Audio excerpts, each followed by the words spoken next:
स्वेच्छा सेवानिवृत्ति लेकर अपनी पैतृक भूमि पर इस संग्रहालय और मुख्य सहयोगी उनकी पत्नी श्रीमती विमला देवी श्रीमाली इनके साथ कंधे से कंधा मिलाकर चली।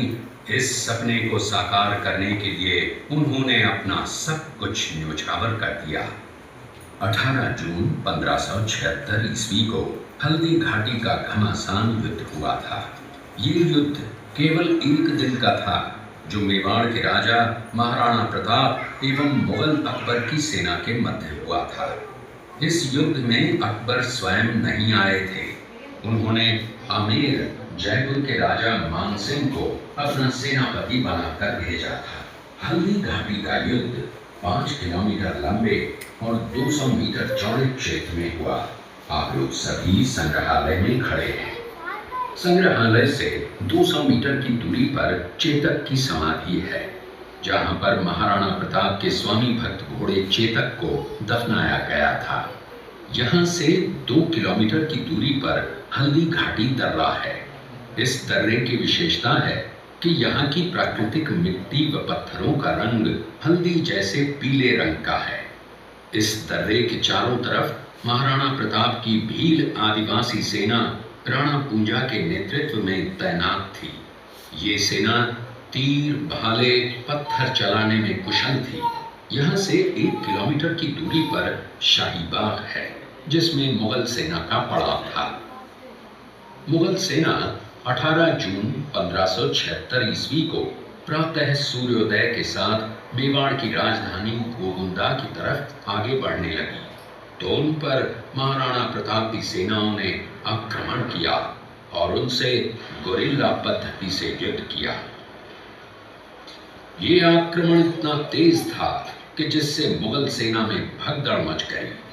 महाराणा प्रताप की सेनाओं ने मुगल सेना को यहाँ से 3 किलोमीटर दूर पीछे समतल क्षेत्र में, जहाँ अभी खमनोर गांव है, वहां तक खदेड़ दिया। इसी खमनोर गांव के पास बनास नदी के पास समतल मैदान में 7 घंटे का भयानक युद्ध हुआ।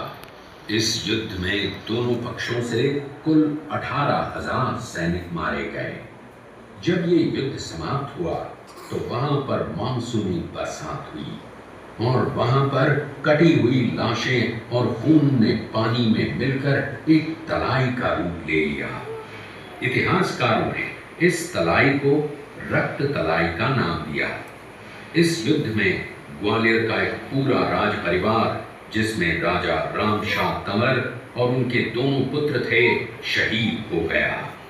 यहीं पर एक बगीचा बनाया हुआ है और जो इस युद्ध में शहीद हुए थे, उनके स्मारक इसी बाग में बने हुए हैं। इस लड़ाई की विस्तृत जानकारी आपको एक फिल्म के द्वारा दी जाएगी। आप जब इस कक्ष में सब कुछ देख चुके होंगे, तब ये फिल्म और लाइव व साउंड शो शुरू होंगे। तब तक के लिए धन्यवाद।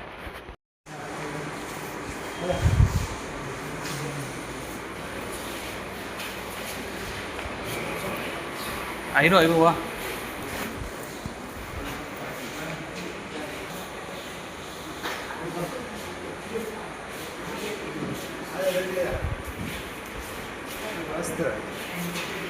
ये शस्त्र हैं,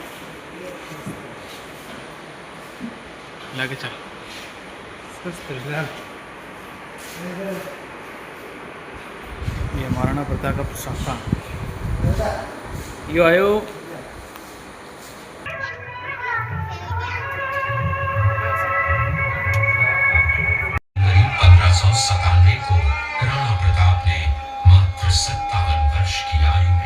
इस संसार से प्रयाण किया।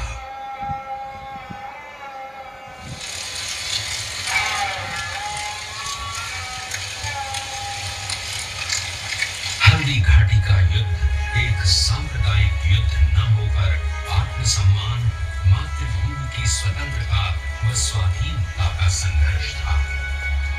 इसका प्रमाण ये है कि जहां पर अकबर की सेना के सेनापति जयपुर के राजा मानसिंह थे, वहीं पर महाराणा प्रताप की सेना के सेनापति काबुल के हाकिम खां सूर थे।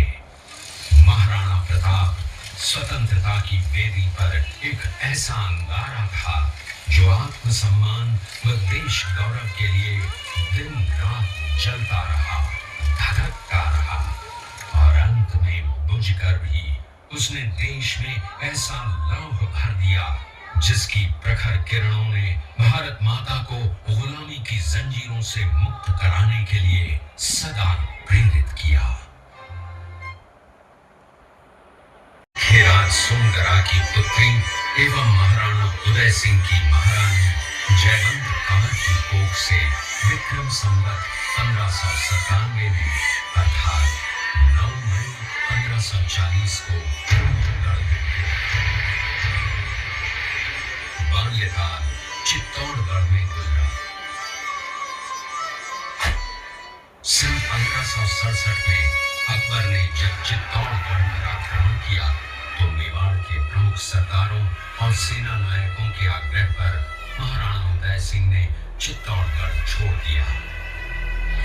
अपने देश, कुल, गौरव और मातृभूमि की मर्यादा के लिए प्राण न्योछावर करने वाले योद्धाओं और लड़नाओं से प्रताप ने न केवल सीख ली बल्कि ये घटना उनके जीवन का आधार बन गई।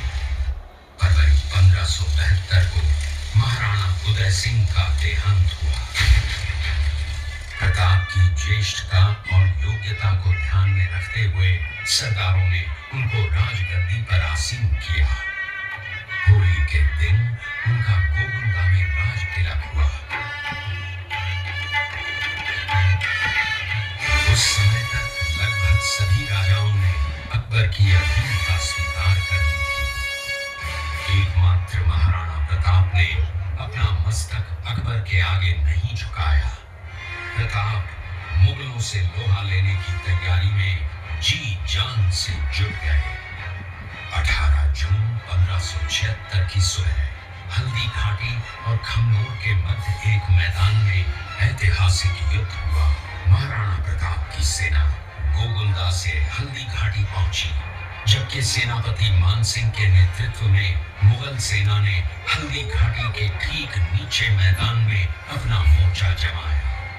मुगल सेना के हरावल दस्ते द्वारा घाटी में घुसपैठ करने के प्रयास की प्रतिक्रिया स्वरूप महाराणा प्रताप की सेना मुगलों पर टूट पड़ी। प्रताप के हरावल सैन्य दलों का नेतृत्व पठान हाकिम खां सूर कर रहे थे। भीलू राणा, जो राणा पूंजा के नाम से भी जाने जाते हैं, उनके नेतृत्व में भील आदिवासियों ने गोरिल्ला पद्धति से युद्ध करते हुए मुगलों के छक्के छुड़ा दिए। देखते ही देखते शाही सेना में खलबली मच गई। रक्त कलाई, घोड़ों के टापों, हाथियों की चढ़ाड़ों और तलवारों की झनकारों से गूंज उठी। चारों तरफ हाहाकार मच गया।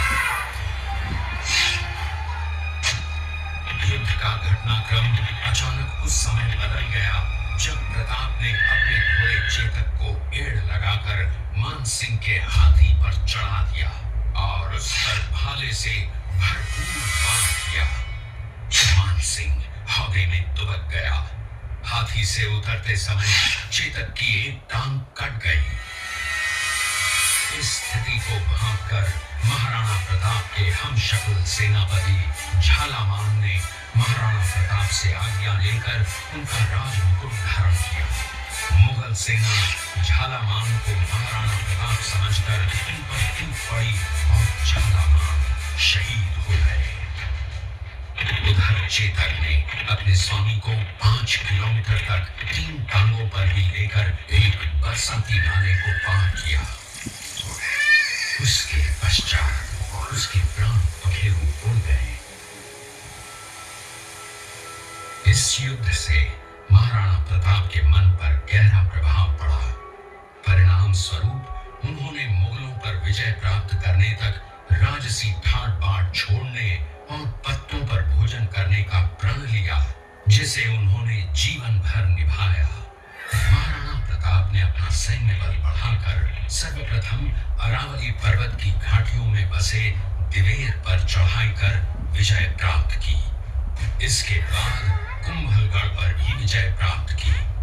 सिर्फ चित्तौड़गढ़ को छोड़कर सारे मेवाड़ को अपने अधीन कर लिया। कालांतर में महाराणा ने चावंड में अपनी राजधानी स्थापित की।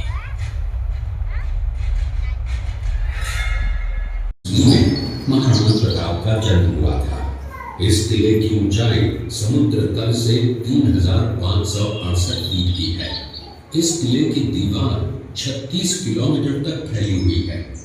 इस दीवार का नाम ग्रेट वॉल ऑफ चाइना के बाद द्वितीय पायदान पर दर्ज है। इस किले के अंदर 360 प्राचीन मंदिर हैं। उन मंदिरों में से जग प्रसिद्ध महादेव का मंदिर सबसे प्राचीन है। प्राचीन राजधानी चित्तौड़गढ़ का है। इसी किले के अंदर महाराणा प्रताप का बचपन बीता था। इस किले की तलहटियों में महाराणा प्रताप ने अपने गुरु से शिक्षा प्राप्त की थी।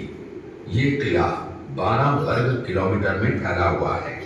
इस किले पर जब भी विदेशी आक्राताओं ने आक्रमण किया और उस आक्रमण में कोई भी राजा व सैनिक वीर गति को प्राप्त कर लेते, तो उनकी पत्नियां वीरांगनाएं अपने सतीत्व की रक्षा करने के लिए जलती हुई अग्नि में कूद प्राणों को त्याग देती थी, जिसे हम जौहर कहते हैं।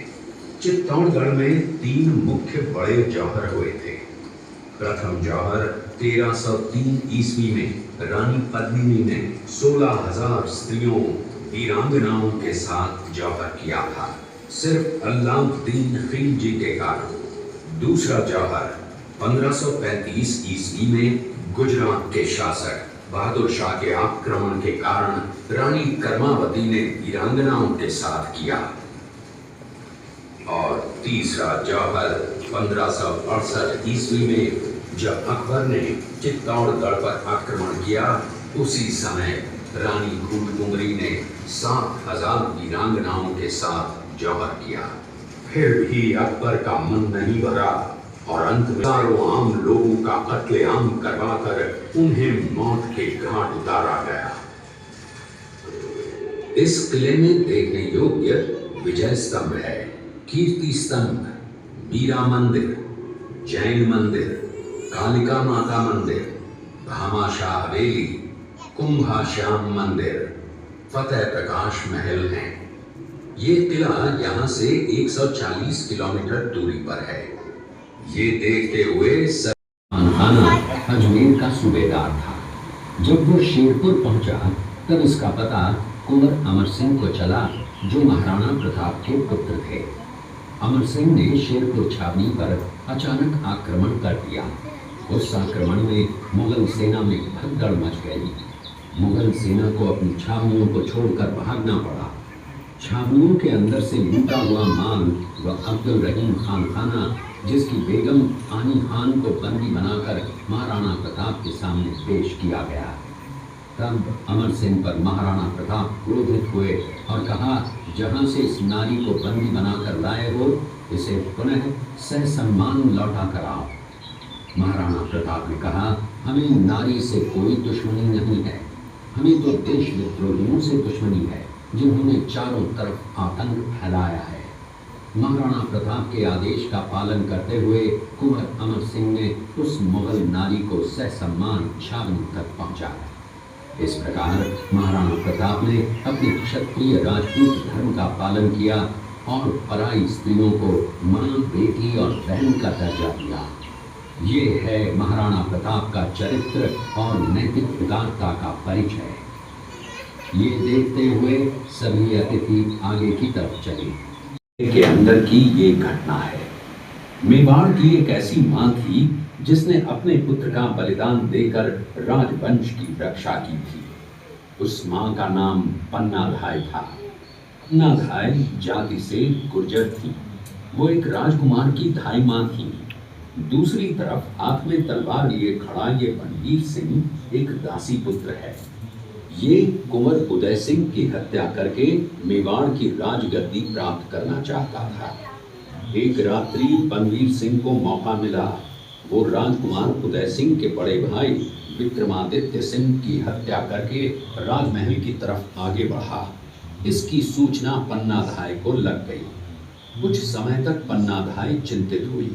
तभी पन्नाधाय ने अपने पुत्र चंदन को राजसी कपड़े पहनाकर पलंग पर सुला दिया और उदय सिंह को एक टोकरी के अंदर छिपाकर पत्तों से ढक के महल के बाहर निकालकर गुप्त रास्ते से कुंभलगढ़ भेज दिया। बनवीर सिंह जब तलवार लेकर राजकक्ष में आया तो उसने पन्नाधाय से कड़क आवाज में उदय सिंह के लिए पूछा तो पन्नाधाय ने चंदन की तरफ इशारा किया। बनवीर ने चंदन को उदय सिंह समझकर चंदन की हत्या कर दी और ये समझने लगा कि मैंने राजकुमार उदय सिंह को मार दिया। वही राजकुमार बड़े होकर राजा बने और अपने नाम का उदयपुर नगर बसाया जो यहाँ से 40 किलोमीटर दूर है। और उन्हीं के पुत्र महाराणा प्रताप हुए जिन्होंने हल्दी घाटी का युद्ध लड़ा और आज हम लोग उनका इतिहास यहाँ पर देख रहे हैं। ये देखते हुए सभी अतिथि आगे की तरफ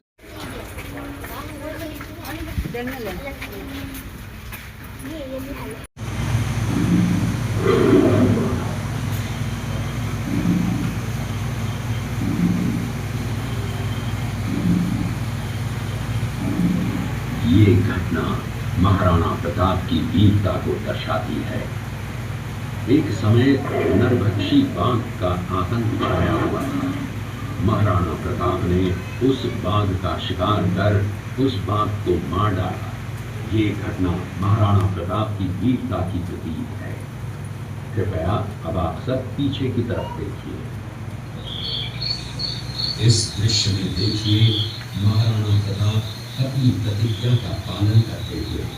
महाराणा प्रताप ने प्रतिज्ञा की थी कि जब तक अपनी मातृभूमि को शत्रुओं से मुक्त नहीं करा लेगा तब तक न तो मैं महलों में रहूंगा, न किसी धातु के पात्र में भोजन करूंगा, न किसी गद्दी के बिछौने पर सोऊंगा। पत्ते ही भोजन के पात्र होंगे, जमीन ही बिछौना होगा। इस प्रतिज्ञा का पालन उन्होंने 21 वर्षों तक जंगलों में रहकर किया। इस दृश्य में देखिए महाराणा प्रताप वृक्ष के नीचे बैठकर पत्तों पर खाना खाते हुए।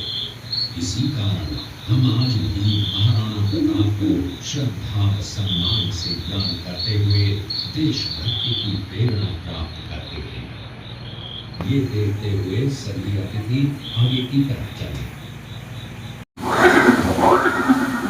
ये दृश्य महाराणा प्रताप और सुविख्यात स्वामी भक्त घोड़े चेतक के अंतिम मिलन का है।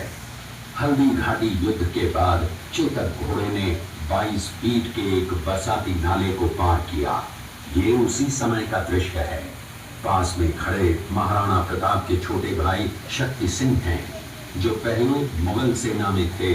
बाद में वो महाराणा प्रताप की तरफ आए, माफी मांगी और अपना घोड़ा महाराणा प्रताप को दिया। ये देखते हुए सभी अतिथि आगे की तरफ चले।